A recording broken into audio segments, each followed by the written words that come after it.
Forward Motion, Hot Natured. This is one of my favourite songs. It gets me warmed up. I forgot about it a few weeks ago. Thank goodness for TikTok and social media because someone reminded me of it and I saved it to my library and I've been playing it ever since. Love this. I hope this is getting you warmed up. Whatever you're doing this evening, this weekend, I've got you. I've told you that this is about the festivals that are kicking off in Brixton, Brockwell Park this weekend.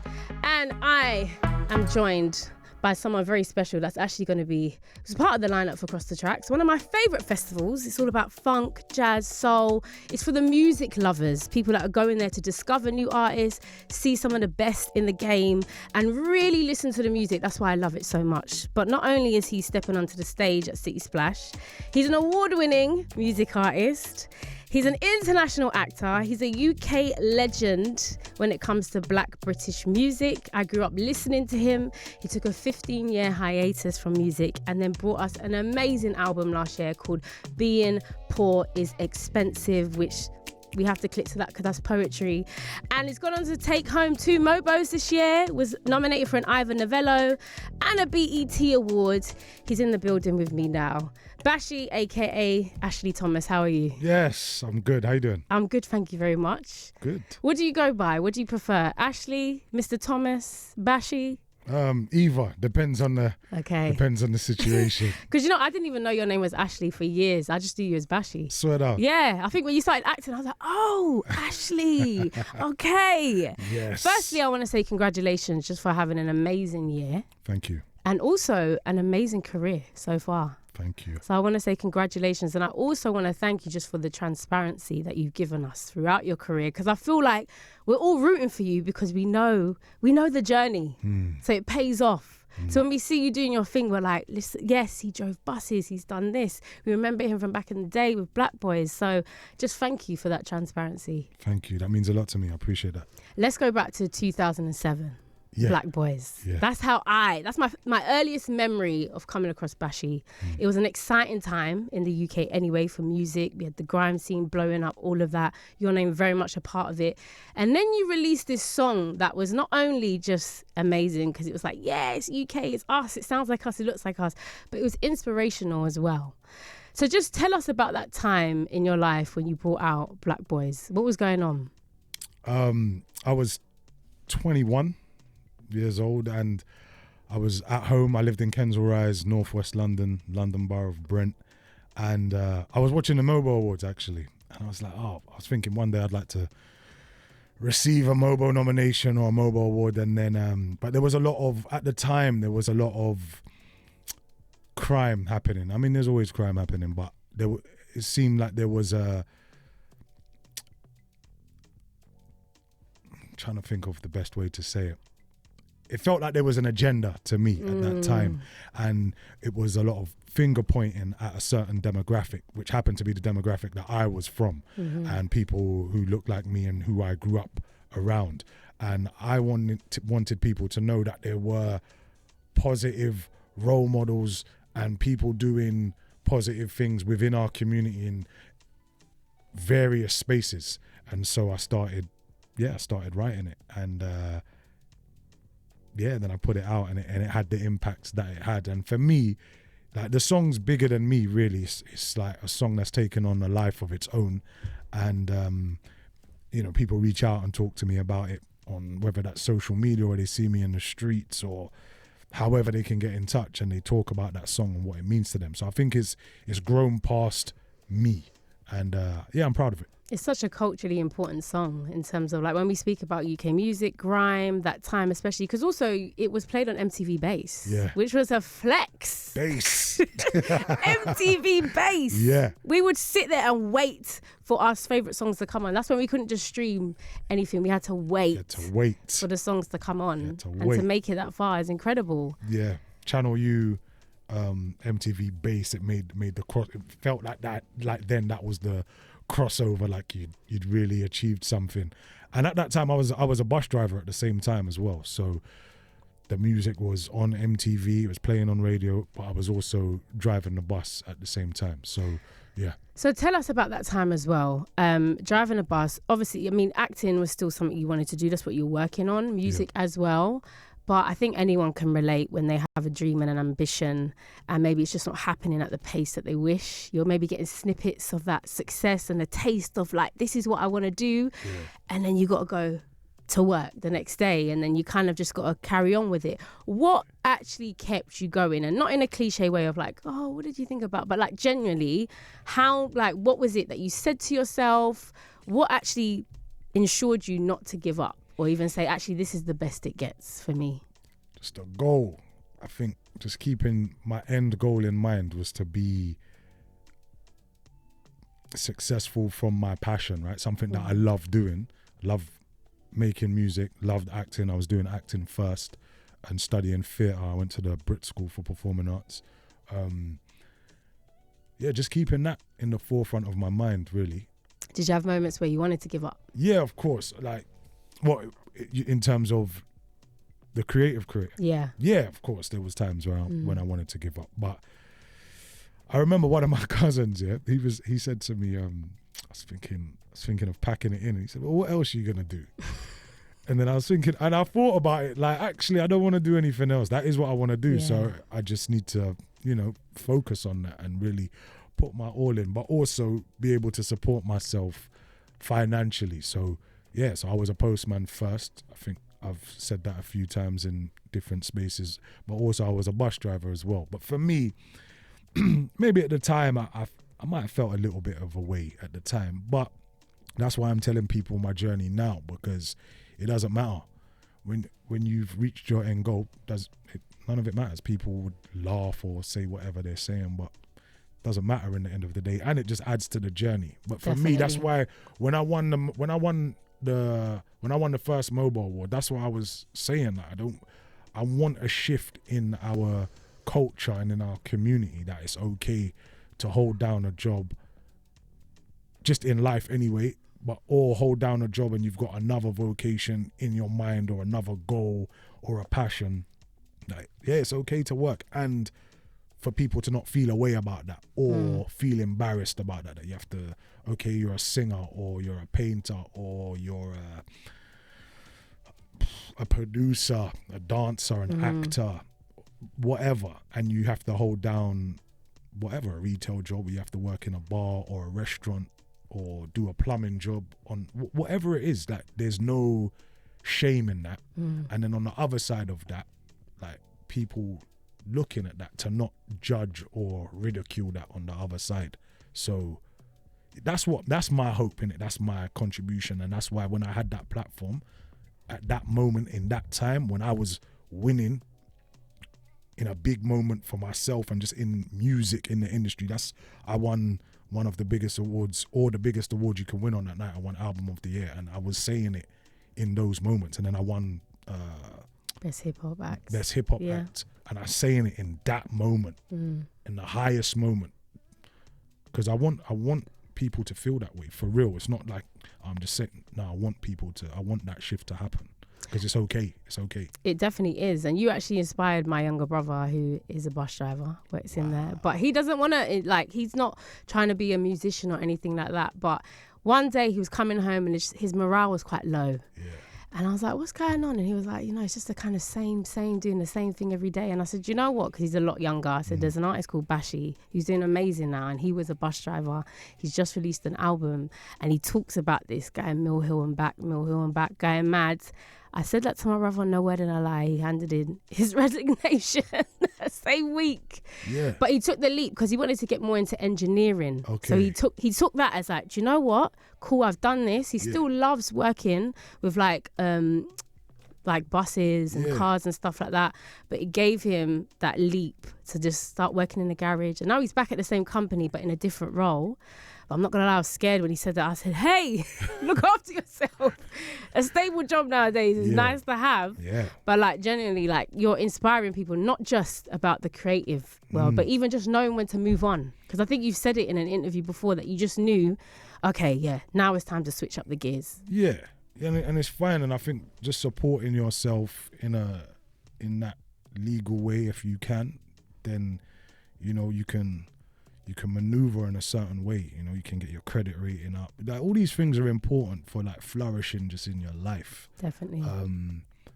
And I want that for people, man. I want, man, just like, and you don't, and also you don't have to have like, I feel, maybe you don't have to have this creative endeavor or this other thing that you want to do. Like maybe that's what you want to do, innit? You want to just hold down a consistent job. Travel the world. And do that. Yeah. Like, that's fine as well. Do you get me? You don't always have to have this overarching, I need to do this. Nah, that's cool as well, innit? You want to start a family, you want to whatever, buy a house or buy a flat or an apartment and start your family, or not, and just travel the world and spend your money traveling the world. Like, it's fine. I think it's just, I just think it's fine to work and if that's what you want to do, that's what you want to do, man. And like you said, it's part of your journey, and this was a big part of like the album that you brought out, which I felt like gave us such an insight to your journey, but also spoke to a lot of our experiences. During your hiatus, you in America, living the dream from Harlesden to Hollywood. Do you know what I mean? Yeah. But tell us about that moment that it changed for you. Like, what was the job? What was the moment where you knew, okay, it's about to get different? Do you know what? I got asked this last night at the Ivan. Really? Yeah. That was me, you know. You're saying shape-shifting, yeah? Yeah, do you know what it was? Someone asked me. I feel like all the moments, I feel like, like, this is sick, or I've made it happen, you know? Whether that was, I wanted to get on pirate radio, then I'm on pirate radio. Like, in that moment, I'm feeling like this is the best thing ever. I want to get on Channel U, my video on Channel U. It's on Channel U. I want to get on MTV Base. It's on MTV Base. I want to get I want to get onto Radio 1. I want to be nominated for a mobile.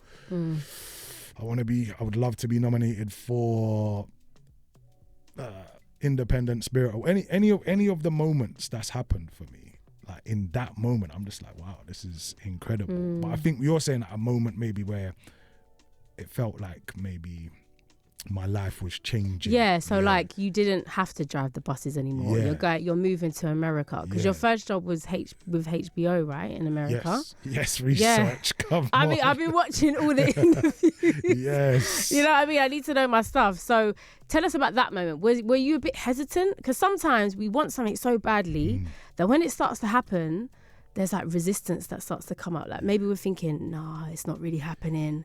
So what was that moment like for you?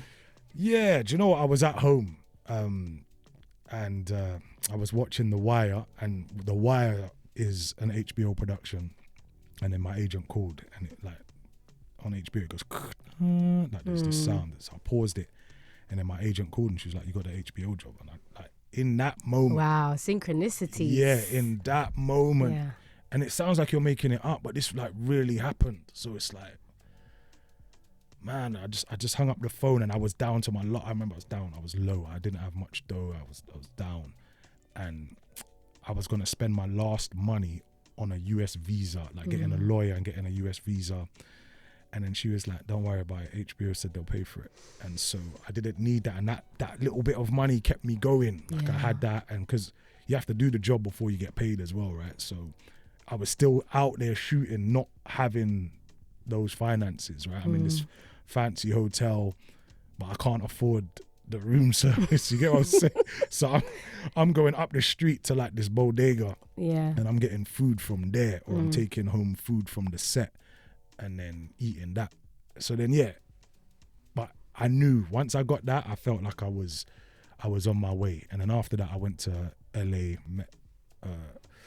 met with my agents, who I'm still with now, like 10 years later from over there. I've been my British agent like 20 years actually, and then I met my American agents, and then I got 24 Legacy, and then once I got 24, then it started to change. Wow. And then you pretty much just focused on the acting, right? Yeah, acting was my first goal, dream, passion. That's what I went to school for. That's why I was at the Brit school, and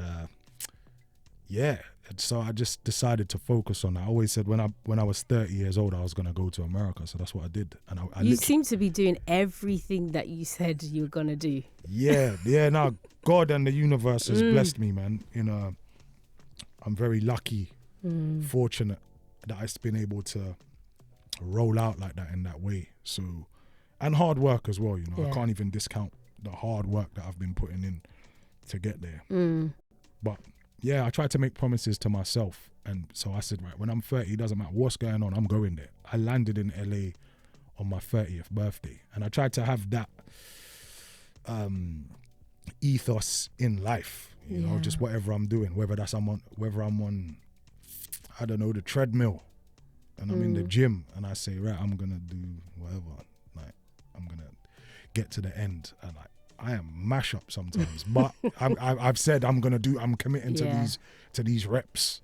That's what I'm gonna do. So I try to do that, man, and just be impeccable with my word and keep my promise to myself when I say things.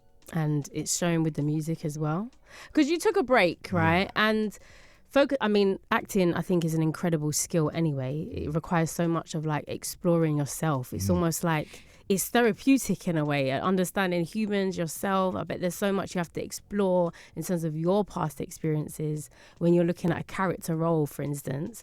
How much of your time focused on that craft of acting impacted the way that you approach music afterwards? That's a really good question, man. Storytelling. That's what I think of you as a storyteller, actually. Yeah. Storytelling. With that, I feel as though like the privileged position that I'm in, I've been fortunate to be around some of the best storytellers in the world, right? With some of the like biggest companies, HBO, Fox, Disney, Hulu, loads of just different production companies, some of the best script writers in the world.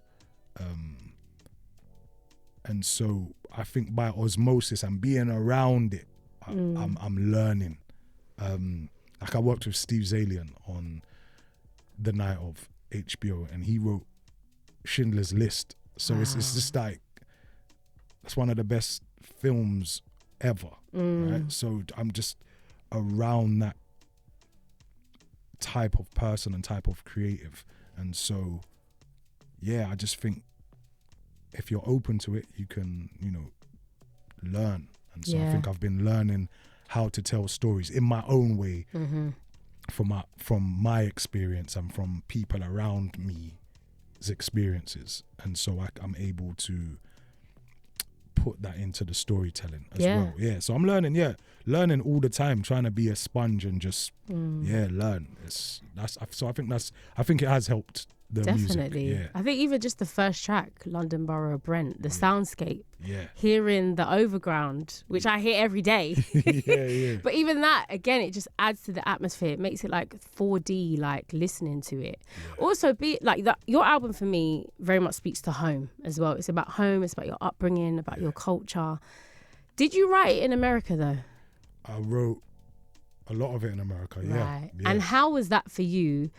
I mean, because sometimes we almost have to come out of the environment we're in to start seeing things slightly differently. Yeah. Did your time in America change the way that you viewed your experiences here? Or did it almost validate it even more? Yeah, I think it gave me a zoomed out perspective of how I grew up, where I grew up. And I wrote a lot of it during the lockdown, during COVID, actually. And so I think with myself and along with a lot of other people in the world at that time, I had a lot of time to reflect and think about my life. Like, am I even gonna make it through this period? So many people unfortunately never made it. Like, are people in my family gonna make it? And then I started to think about memories and where I'm at in life. And then I started to think, I'm from this area and this is how I was feeling. And then I started to unpack a lot of feelings that I was having as I was breaking down my life, and then unpacking even the trauma that I've experienced that I've never even addressed. I've just been cracking on with what I've been doing, working. Okay, cool, I'm gonna get this job and I'm gonna do this, but a lot of the things that I've seen and people where I'm from have seen, and people that either look like me or are just from the same socio-economic circumstance as me, like just some of the things that we've seen are not normal. You get me? It's not normal, but it's normalized. So we're just cracking on and just moving through life and not really addressing some of the things that we've seen. So yeah, so then that's what I started to, I would say, unpacking the record. And yeah, it was therapeutic for me. It was it helped to heal me a lot, actually, because there was things that I hadn't addressed, like just even like one of the lines on the record where I say, keeping it real, I spent most of my teens shook. I would never really even admit that before, but I went through my teenage years like scared of just like other guys that look like me, and just every minute thinking this is gonna happen, and so living in that heightened state of fear that impacted me later on in my life, you know. So I'll be out and just like really, I don't know, on edge, digi, sitting in a restaurant, don't want to sit with my back to the door. I mean, I still don't, and I think that's normal. I think that's just like a normal practice, but that comes from living just in the ends. You just want your back to the wall. And I remember sitting in a restaurant with, you know, on a date, and she's like, why are you acting like this? And I'm just like, yeah, why am I acting like this? But it's just instilled in us after a while. The trauma, you know, like even sitting outside of a restaurant, like I've recently been able to sit outside on the restaurant. I would never usually want to sit out there. I want to sit inside, you know, but I feel like I'm feel like I'm okay. So yeah, just having to write that out in the album, it helped me. Definitely, and it resonates with so many people though. The title really struck me, like being poor is expensive, because I just love the contrast, because it made me think actually what it costs you to be poor. But also there's so much shame around being poor. And I feel like you even mentioned, you were at a time where you could actually talk about things that maybe you wouldn't have spoken about back then. But also being poor carries so much shame sometimes. I think about, like, we were busting our backs trying to get the latest trainers, trying to look like something that we weren't, because there was this shame around the cards we were dealt, unfortunately. So what's your relationship with shame, and how has it like weaved its way through this album? I think when you don't have when you don't have like success and money, and you grow up poor, what you do is, I feel like you try to surround yourself with the symbols of success and money. So having the latest trainers or the latest car or the latest designer bag looks like success. But then I've been fortunate and privileged. Like, I'm very privileged, I'm very lucky, I understand that. I've been around some people with like major amounts of wealth, right?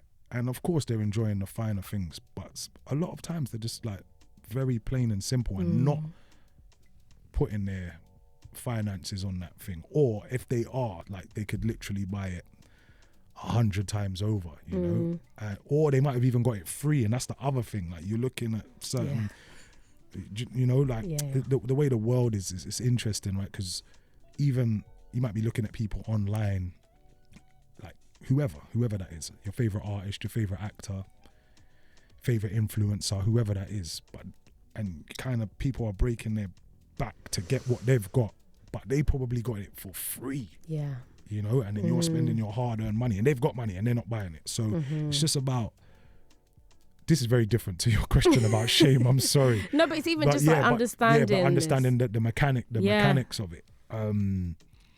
But yeah, my relationship with shame and stuff. Yeah, I stopped caring. I love that. Stop caring about, just trying to be happy with myself and not watch what other people's got, and just know my path. And that's that's been helpful for me.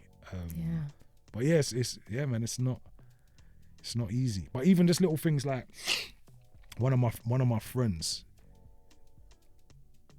he invited me to dinner. He wanted to link up and go for dinner, right? And he was like, I booked a table here. And I was like, bruv, I don't want to go there. Innit? I just don't want to go to that restaurant. I just know the bill's gonna be crazy, and I can afford it, but I don't. Why? But why? Yeah. Like, I'm just me. I just want to hang out with you. You're my brethren. I just want to hang out with you. Yeah. And then he was like, okay.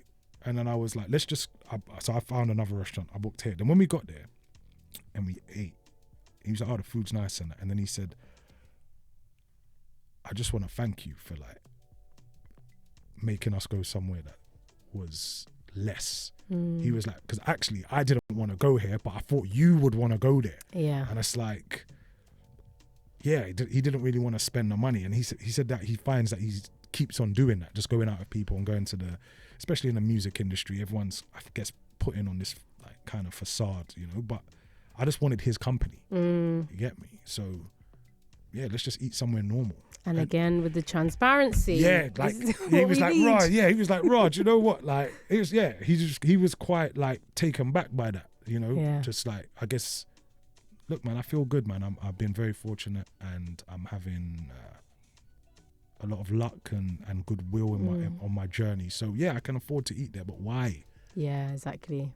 To impress who? I don't care about this. I just want good food. And sometimes you go into these top places, it's not even good food. So it's just like, there's why? that part. Yeah, so the shame. I think if there's transparency and people are honest with themselves and honest with their brethren and honest with their circle, then yeah, it should be calm. It'll be easier. Then you ain't got a front.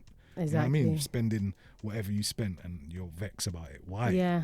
And I think that's why this album's done so well, because it's truthful. It's authentic. It's one of the highest frequencies. That's why it's resonating with everyone so much, because there's something we can relate to. Drawing out fivers? Yeah. Do you know what I mean? Do you know Made in Britain? That granny came over on a boat? Yeah. Like, it's so relatable. And I'm also looking at the time, and I've just spent so much time yapping. But I want to touch on Cross the Tracks. So you are performing at Cross the Tracks. I am. Have you done many festivals? No, I haven't done many festivals. This is my first time back doing music, and like when I made the album, it's the first time in 15 years that I'd made music or made an album. I'd done like little bits of music, but the first time in 15 years I've made an album. And this is the first time in 16 years I've been at a festival. Wow. So yeah, so Cross the Tracks is my first London festival, I believe, in like 16 years. So yeah, man. But I'm excited. I'm playing Cross the Tracks, Glastonbury, Boomtown. We Out Here as well? Oh yeah, I'm doing We Out Here as well. That's amazing. It's my first time there. So it's my first time at a lot of these festivals, and then there are 2 more festivals that are about to be announced as well. So wow. Yeah, it's feeling good, man. Life is good. I just came from Mill Hill. Love that. Mill Hill and back. Are you going back to Mill Hill? Mill Hill and back. I'm shooting at the moment with an incredible photographer called Jonathan Mannion from New York. And he shot a lot of the iconic covers that we love in America. Shot like Jay-Z, like loads of just iconic covers that we love. He has shot them. So yeah, I'm working with him at the moment, which is it feels good, man. I love it as well. And you're allowing the album to breathe as well. It's not like on to the next. It's like you're letting it breathe. That's the other thing. It's not, I don't want it to be, I never want to come across preachy. I'm just saying what I'm doing. I'm never telling people what they should do. I just show people what they could do. And I believe that if you've put a lot of hard work into something, that be proud of it and keep on pushing it. Yeah. Until you have done absolutely everything, and then move on to the next. Definitely. Yeah. Because I don't know, if Apple release, a new iPhone, like they're promoting that same iPhone until they drop the new one. Mm-hmm. Yeah. And then the previous model is still for sale, and they're still pushing that. And so I just believe that if you've invested a lot of time in something and it's quality, then it deserves to be pushed. Otherwise, you're doing your product and your art a disservice. For me, that's me. So just definitely, yeah, man, keep on screaming about your work. I think we should be taking advice from you, because you seem to be achieving everything that you want to anyway. You got the formula down. You got the formula. Thank you so much for joining me this evening. Thank you. I will be at Cross the Tracks, and anyone listening, I think your set's like 4:10, I think. Yeah, I think it's been pushed. Oh, it's later. Don't listen to me. You know what? Go and check out. It was you're correct. It was at the time. It's at 6 p.m. now. Oh, brilliant. Yeah, I'm on later. Yeah, I'm on bit later. Yeah, perfect. Yeah. All right, then we're going to spin one of your tracks. Okay. Actually, the one that was nominated for the Ivor Novello Award last night. Nice. I mean, again, it's the quality. It's the quality. And I wish we had more time to chat, but I want to play the whole track. Okay. Thank you so much. Can you introduce it? Because you know the song that was No, nominated. I want you to introduce You want me it. to? Okay. Yeah. Oh, you know what? You're putting me on. Now you got it. You know exactly what to say. Okay. Well, thank you very much again for joining me in the studio. Bashy is going to be at Cross the Tracks this Sunday. Definitely make sure you catch his set. If you haven't listened to his album, listen to it because it's a masterpiece. It's great art. And this is one of my favourite tracks on there, How Black Men Lose Their Smile.